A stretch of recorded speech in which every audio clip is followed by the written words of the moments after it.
It is the middle of the 1st century BC, and democracy is breaking down in the Roman Republic. It is a time of riots and violent political upheaval. People saw blood and death every day. Murder was as important as the ballot box. Violence was not supposed to be the way that Romans decided the big political questions that set the course for the country.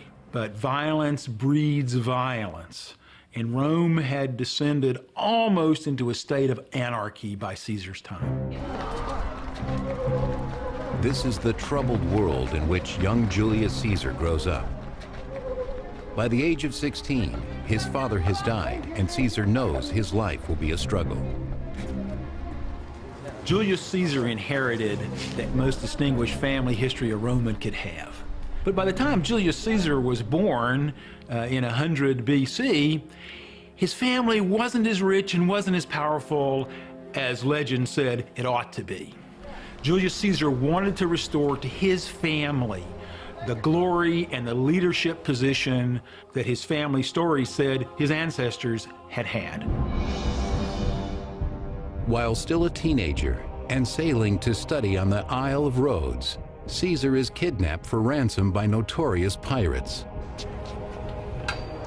These are the biggest pirates and slave traders in the Mediterranean. So the pirates captured Caesar and held him ransom. It took a long time to raise the money, so Caesar spent a great deal of time in the pirates' camp. Holding his own against these murderers and thieves, young Caesar proves to be more than his captors bargained for. Caesar isn't your ordinary Roman. He's not going to be terrified. Pirates are the great threat to aristocratic society. So what Caesar is showing is that even when he's encountered this greatest of threats, he's risen above it. In the end, Caesar wins his freedom, and the pirates are brought to Roman justice, crucified, and left for the carrion birds.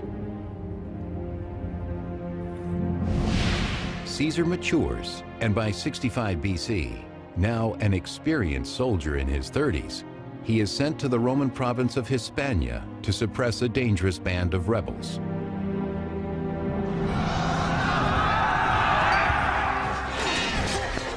It is here that he shows the dynamic leadership and charisma that would mark his later life. Caesar was able to interact with people from every level of society. He could be friendly with his ordinary soldiers because he showed that he had as much courage and as much guts and as much stamina as they did. And it is here as well that Caesar's military reputation begins to build. If you're a member of the elite who shows courage and clear-headedness and ability on the field of battle, that's going to translate into some political clout in Rome.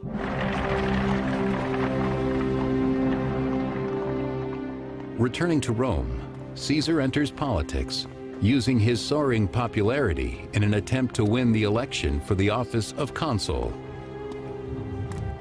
To be consul is to hold Rome's most prestigious position, and comes not only with the lucrative governorship of an entire Roman province, but the military command of the legions stationed there.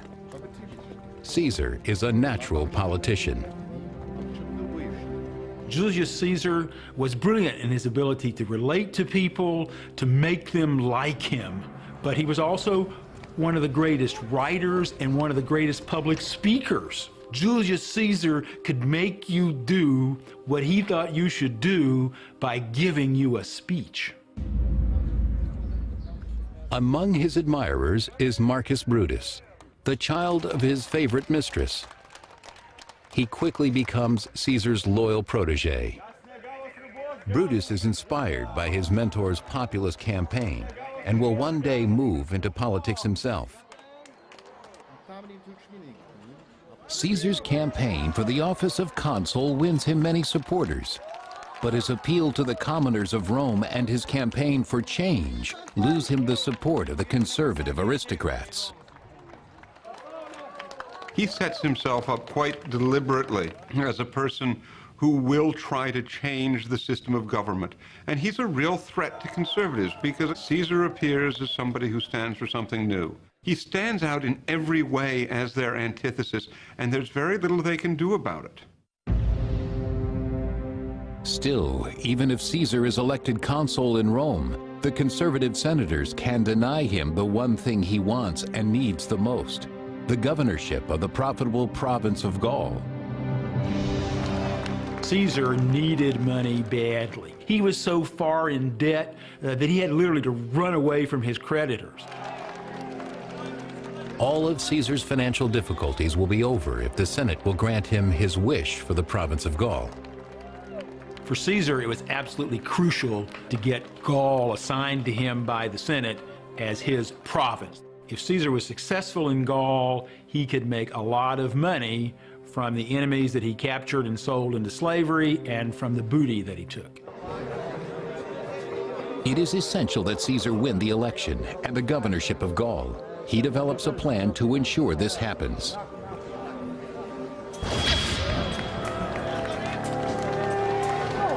In the brutal arena of Roman politics, one should never fight alone. Caesar arranges a meeting with the two most powerful men in the Republic. One, an old friend, Crassus, the richest man in Rome. He funds all of Caesar's political campaigns.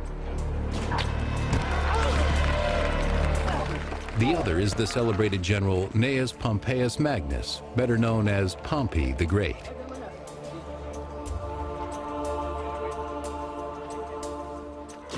Cunning as a gladiator in the arena, Caesar convinces Crassus and Pompey to work with him to win the election and control the Senate. Caesar really was the third man. He wasn't as distinguished as Pompey militarily, and he certainly wasn't as rich as Crassus. But Caesar had that glow, that aura, that charisma that nobody else had. This extraordinary alliance becomes known as the Triumvirate. The Triumvirate is so powerful that they gain control of the political apparatus. They're able to almost, in a sense, bestow offices at will. And of course, this is going to put the bit in the bridle on the political freedom of the aristocracy, which it greatly cherished. To seal the deal, Caesar proposes a marriage contract between his daughter Julia and Pompey. Marriages, especially among Roman aristocrats, are not so much love matches between a husband and a wife.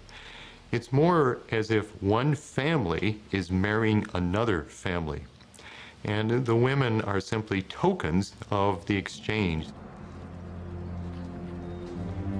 With their newly combined political muscle, Crassus and Pompey manipulate the system. Caesar wins the election for consul, and the two of them gain immense power for tax breaks and land grants. And then for Caesar, who has arranged it all, they confer a magnificent assignment. A 5-year term as the governor of not one, but 2 provinces in Gaul, and beyond them, a whole continent to conquer. Caesar heads north in search of glory and gold. At the same time, on a collision course with Caesar's army, a desperate and hungry horde of barbarians move south, preparing to invade Roman territory.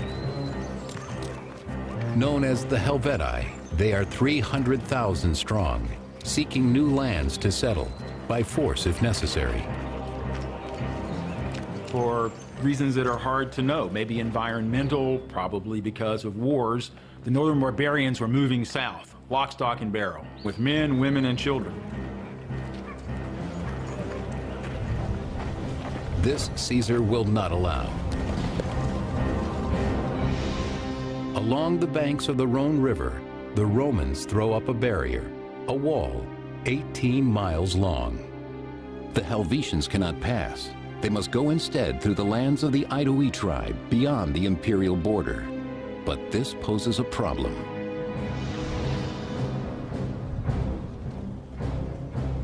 Caesar has no authority to lead his army out of Roman territory. To collect the booty, slaves, and new territory he craves, he must convince the Senate that he has no choice. he had to construct a threat of monumental proportions. And it so happened that the Helvetians managed to fill this role for him. Sending back reports of this dangerous group of savages on the march, Caesar pursues them, thinking them an easy target. He is quickly proven wrong. Without warning, the Helvetians melt back into the forest and ambush Caesar's rear guard.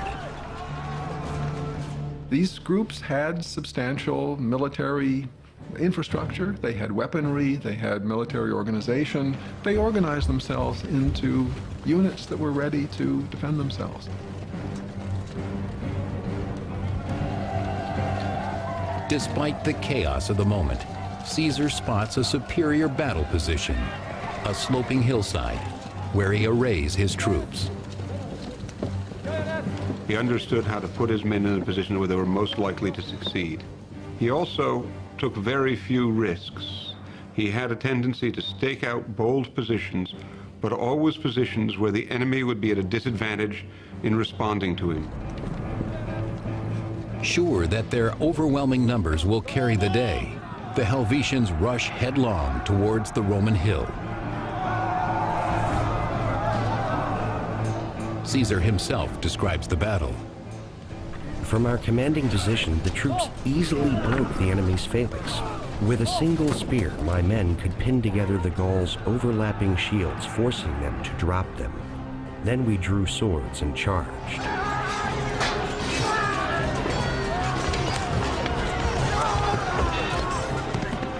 Briefly, the Romans seemed to take the upper hand, but the Helvetians outmanned the Romans 5-1.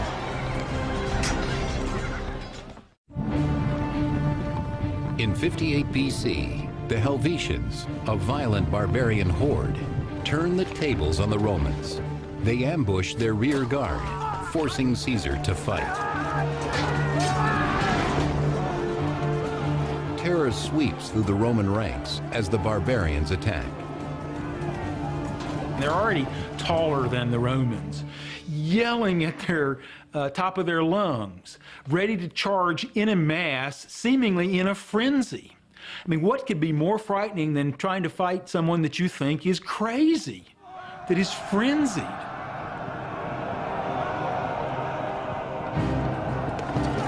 Though horribly outnumbered, the Romans command the superior position.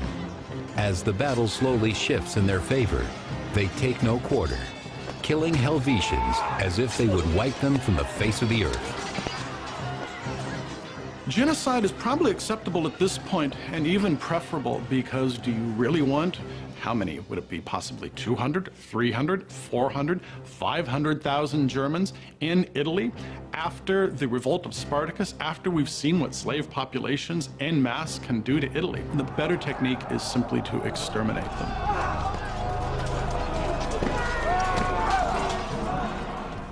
But survivors escape. An expert manipulator, Caesar raises the specter of a German invasion to garner popular support for his war. But in the Senate, conservatives suspect the real danger lies in Caesar himself. He is even seen as a threat to his ally, Pompey. He's beginning to look like somebody who will take Pompey's place as the leading figure in Rome. And the difference, of course, between Caesar and Pompey at this point is that Pompey had supported the status quo, where Caesar has always stood for its overthrow. Tension fills the city. The conservatives try to convince Pompey to break with Caesar. Too late. His new wife, Caesar's daughter, Julia, has completely beguiled the great general. Pompey was so in love with his teenage bride that he began neglecting politics so he could spend all his time with her. Pompey took his teenage love on constant tours to visit all the most beautiful gardens and parks in Italy. Pompey's generosity to Caesar even includes a member of his extended family, his protege, Marcus Brutus. As a favor, Pompey grants Brutus a lucrative post in one of the eastern provinces, allowing the young noble to rise in the political ranks, just like his mentor. With Pompey protecting Caesar's interests in Rome, Caesar turns his attention to rumors of invasion from the Gallic kingdom of Idue. It is a quiet and pastoral region, unaccustomed to violence. Idue. Most people, most of the time, were not involved in military activity. Most people spent most of their time farming, building their houses, making clothing, raising their children, and so on. In 58 BC, peace is shattered when Caesar reports that tens of thousands of barbarian warriors flood into Idue, led by the terrifying warlord Ariovistus.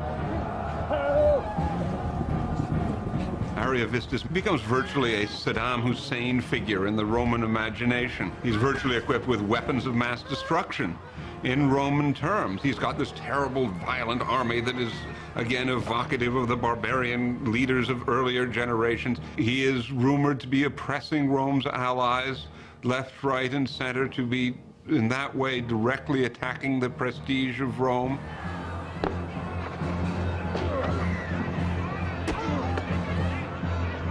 Such aggression, according to Caesar, must not be tolerated.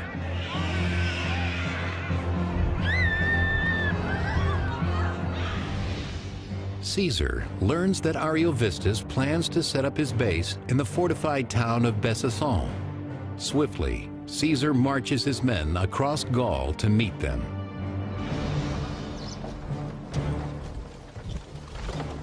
The renowned classical biographer Plutarch. The whole army clamored for the fight as the men followed Caesar to their camp, just 20 miles from the enemy.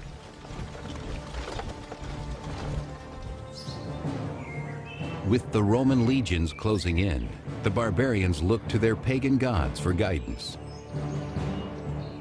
The German army of Ariovistus, like every ancient army, had priests and seers and shamans, in this case women, who were believed to have the ability to communicate with the gods. When the time for battle came, then the priests, the seers, the soothsayers would be asked, do the gods say that it's not prohibited for us to fight now? Weapons, water, the movement of the stars, all may bear messages from the gods.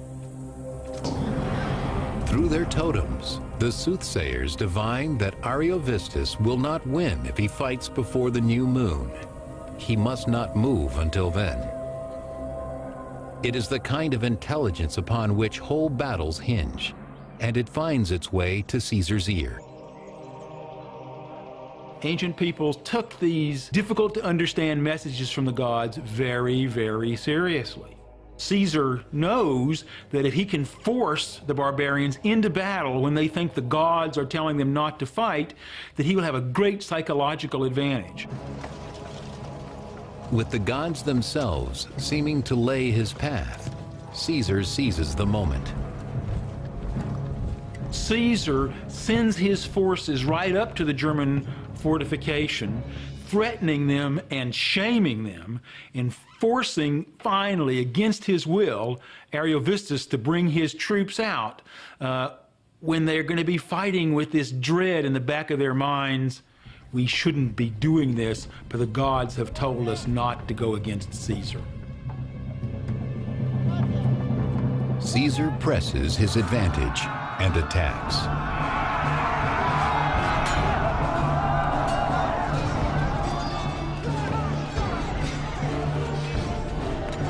Caesar has no compunction about getting rid of vast numbers of people. So in the battle with Ariovistus, he boasts that he killed 80,000 Germans, including 2 of his wives and 1 of Ariovistus's daughters. The other one he captured.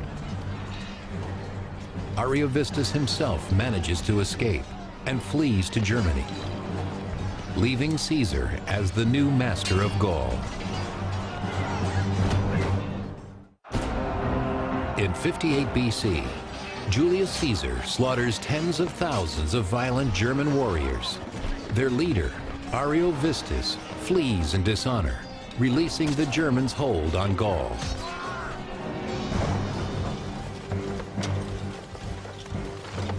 Now, as he has planned all along, Caesar has a free hand to annex the kingdoms of Gaul himself. He claims to come as a liberator, but some do not welcome Roman rule. The principal downside was that you lost your political independence. And that might not have mattered to some of these elites. The leaders in particular got all sorts of political and material benefits. But as we know from later circumstances in Rome and elsewhere, lots of peoples don't like being ruled by outsiders. Over the next 3 years, Caesar drops his pose of protector. Not only does he conquer Gallic tribes to the north and west, but he also crosses the Rhine and the Channel to invade Germany and Britain, the first Roman to do so. In a combination of self-promotion and newscast, Caesar sends back the story of his conquest in action-packed dispatches. Though surrounded by thousands of natives, my men defended themselves with the utmost bravery for over 4 hours. They killed a number of Britons at the cost of only a few men wounded. As soon as our cavalry came in sight, the enemy threw down their arms and fled, suffering very heavy casualties. It's like he sucks you along into his campaign with him. They read, for the Romans, like an adventure story, a story of exploration, because Romans had not been to northern Gaul. Romans had not been to Britain. So for the Romans in particular, it would have been a very exciting story. Caesar's account is one of the most remarkable political documents to survive from any age in the history of the world. It's intended to justify actions that many Romans regarded as completely illegal and outrageous, and only justified by their success. Even Caesar's protege, Marcus Brutus, studies the dispatches with growing concern. In between Caesar's eloquent lines, he perceives greed and overreaching ambition.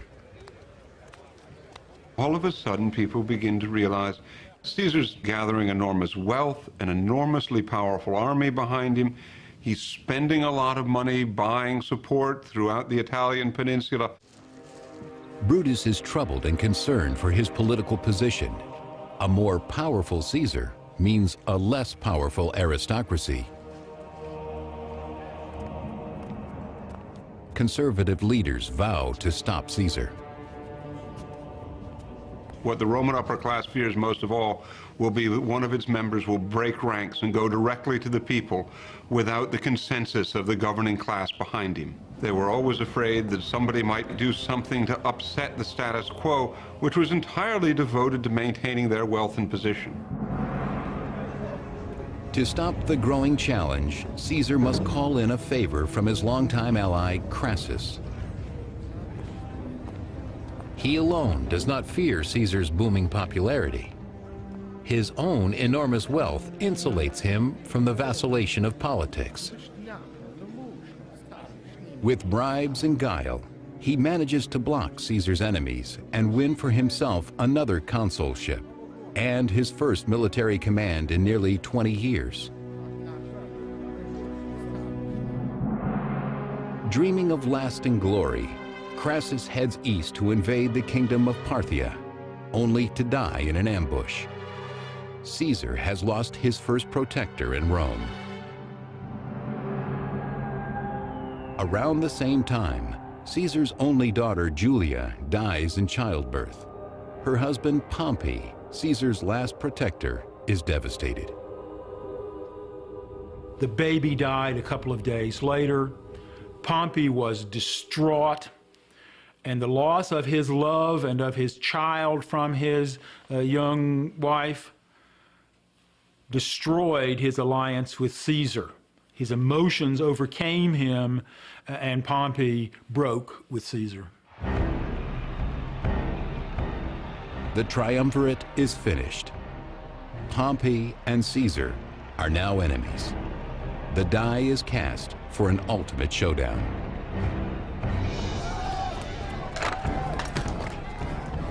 As political terror increases, the supporters of the two titans riot in the streets, each side determined to destroy the other. Rome was in political turmoil. Violence had become the norm in politics. There were street gangs fighting each other in political campaigns. In the mayhem, the Senate building, the very home of Roman government, burns to the ground. The situation in Rome is desperate. Back in Gaul, the situation is turning dangerous for Caesar as well. A charismatic Gallic leader named Vercingetorix rallies the Gauls to unite against the Romans from his homeland of Auvergne.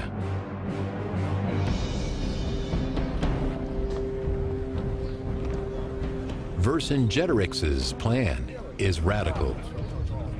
Burn all the supplies, every last barn full of corn, and every bit of forage for the animals.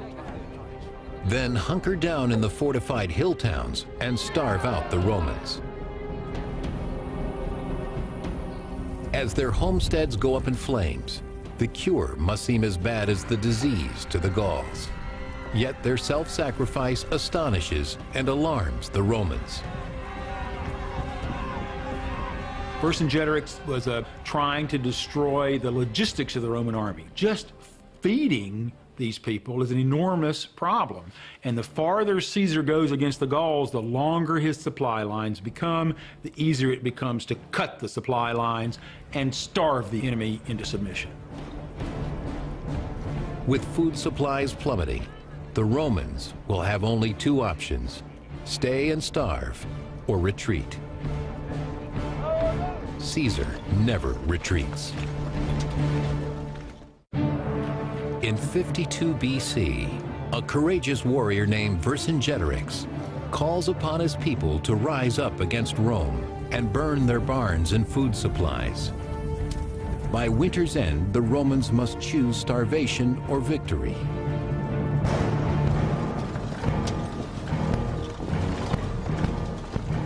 But now, as spring returns, Caesar calls on his troops to rally and strike back against Vercingetorix and his people. Among Caesar's most trusted subordinates is Mark Antony. Antony also has a lot of energy. He's a very brave soldier. He comes to Caesar with a lot of experience in the field, the kind of character that Caesar likes to have around. They attack Gergovia, where Vercingetorix and his people fight a furious defense. The battle is brutal. Caesar, fighting shoulder to shoulder with his men, escapes with his life, but the battle is a disaster. Meanwhile, back in Rome, the political situation deteriorates for Caesar, even more as his enemies gather strength. The conservative Senate declares Pompey sole consul, placing an army at his disposal. Then, to add insult to injury, Pompey turns down an offer to marry into Caesar's family again. Instead, he weds a young widow named Cornelia, the daughter of a senator, Metilius Scipio. Pompey probably wants to offset the prestige that Caesar is accruing. Pompey, at this point for years, has been sitting on his laurels. He's been in Rome much of the time, and so he probably wants to hedge his bets at this juncture against Caesar. And he does this by casting about for political alliances with the aristocracy. Pompey even gets the Senate to make his new father-in-law co-consul. With this final betrayal, Pompey's move away from Caesar and into the conservative camp is at last complete. The situation is becoming critical for Caesar. He must salvage Gaul or lose face altogether. He pursues Vercingetorix and his army to the fortified town of Alesia and orders his men to dig a double entrenchment. one to keep the Elysians in, the other to keep their reinforcements out. What they did was build up this just wonderful structure of defense works, which started initially with a thing his men called stimuli or spears, timbers planted in the ground with hooks on them. Then they built a thing that they jokingly called lilies, and these are pits about 3 feet deep that have a 3-inch stake protruding out of the ground. It's a phenomenal achievement, and all done with arm-swinging picks, a lot of back power, moving earth in wicker baskets, and you have to imagine about 15,000 guys digging for days on end, and just with sheer back power. You can just imagine what a chiropractor would have done for that army. As supplies dwindle, Vercingetorix and his people are starving and desperate. Things became so bad in Alesia for the Gauls who were there that they were running out of food. But just as they must surely surrender, Caesar's worst nightmare comes true.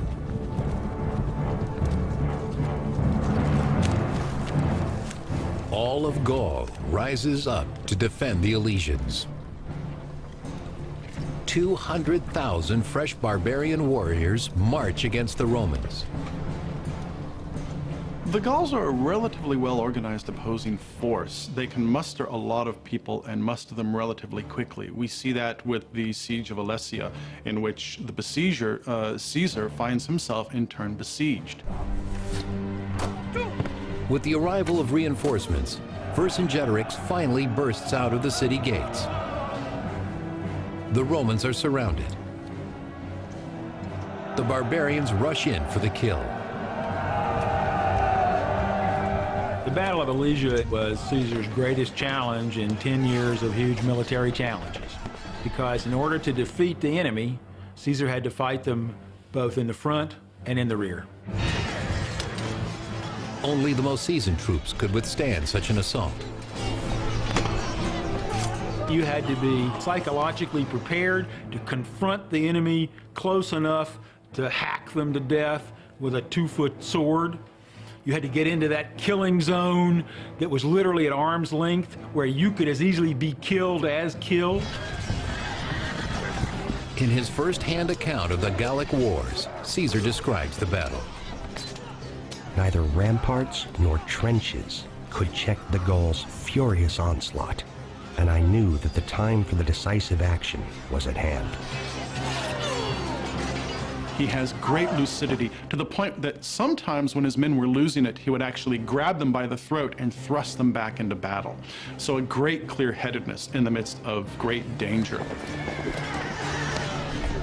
Suddenly, the Gauls saw their cavalry in their rear and fresh cohorts coming up in front. They broke and fled, but we mowed them down.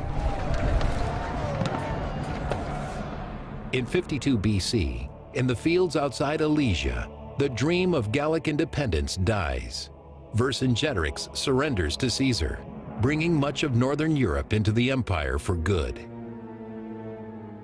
Caesar's campaigns are important because they take the Roman Empire away from the Mediterranean into central Gaul, northern Gaul. He crosses into Germany, he crosses into Britain. So northern Europe is now included in the Roman Empire. And long term, this has really important consequences. So Caesar is now taking the Roman Empire away from this Mediterranean world. Now in victory, Caesar can return to Rome. He has eclipsed all the other nobles, even Pompey. After Caesar's near decade of overwhelming military success in Gaul, he wants to return to Rome to reap the rewards, to be recognized by everyone as Rome's leading man. But his rivals fear and hate him, above all because he's put them in the shadows. In 49 BC, many Roman aristocrats insist that Caesar release his army and return home, but Caesar balks.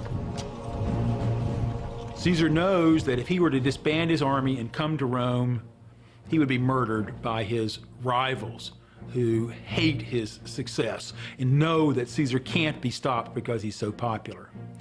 So Caesar's life was literally on the line. Caesar and his enemies are headed for a showdown, and no one can stop it. By 50 BC, Julius Caesar has no equal in Rome. The Senate, fearing that he has grown too powerful, insists that he resign his command. Fuming, Caesar leads an army south, contemplating an invasion of Rome. He pauses at a small river at the boundary of Rome, the Rubicon. For Caesar, leaving his men on the shores of the Rubicon and traveling on to Rome alone means complete capitulation to his enemies. Caesar's life was literally on the line. Caesar had to cross the Rubicon River, this little stream that was a boundary between the provinces and Rome itself. When he did that, he knew that there would be a civil war, but it was that or die in disgrace.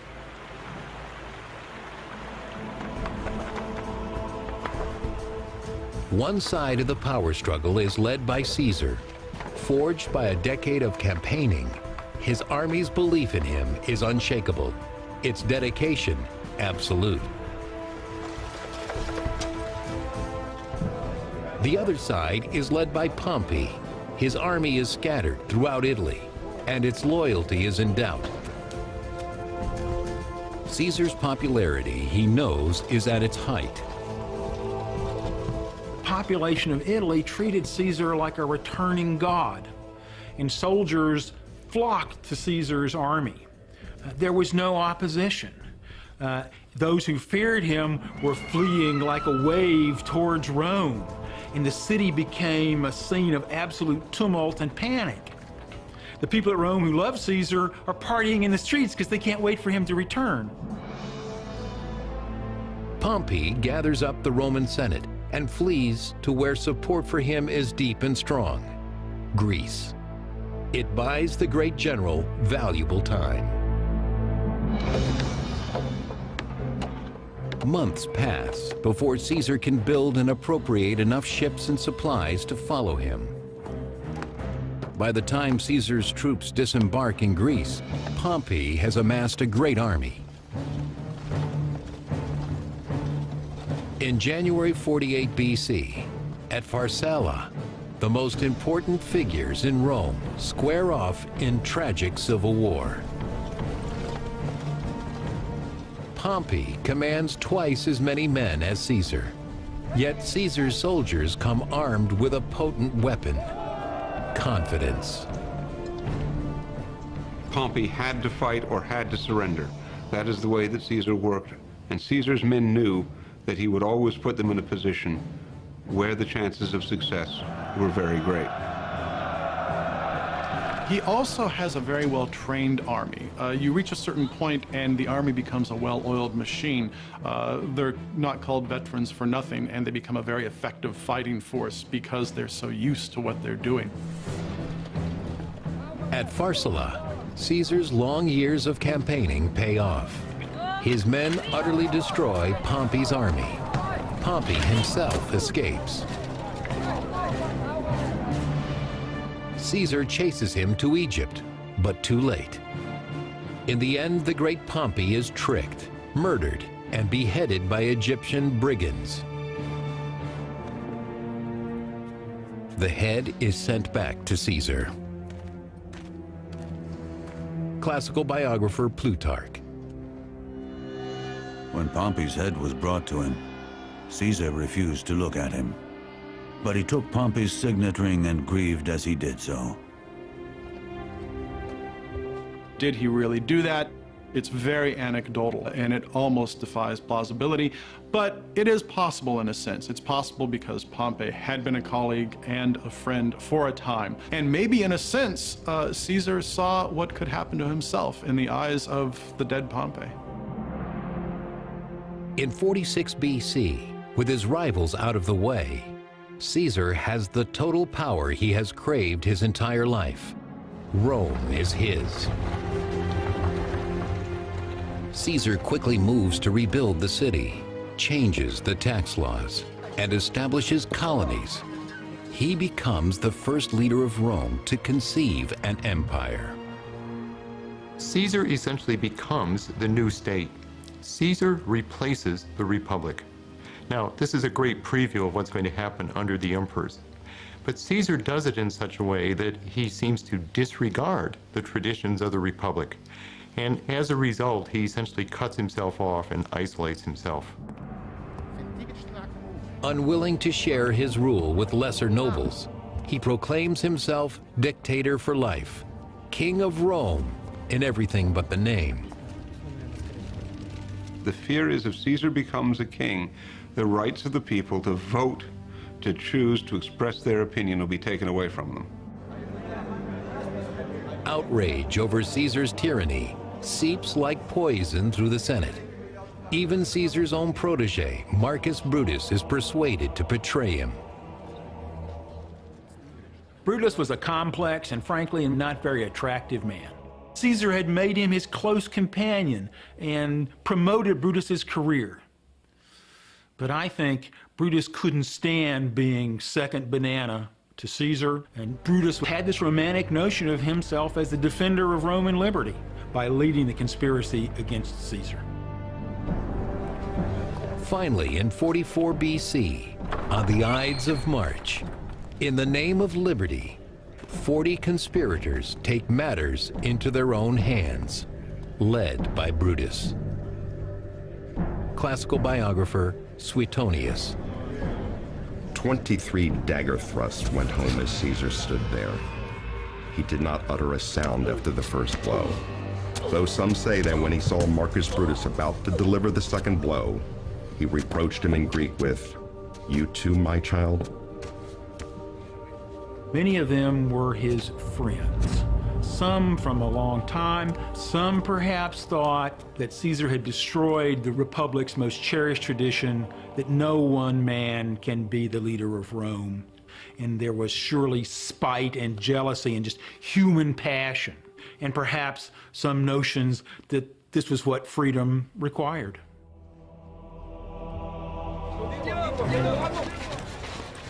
Caesar's death spawns not a rebirth of the Republic, as the conspirators hoped, only anarchy, more violence, eventually empire.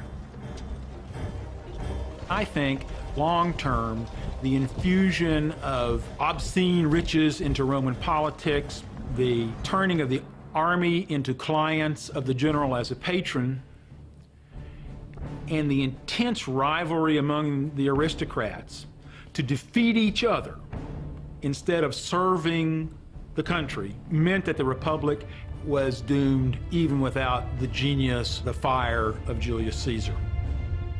It was his relative Augustus who found a way to make that work and create the Roman Empire.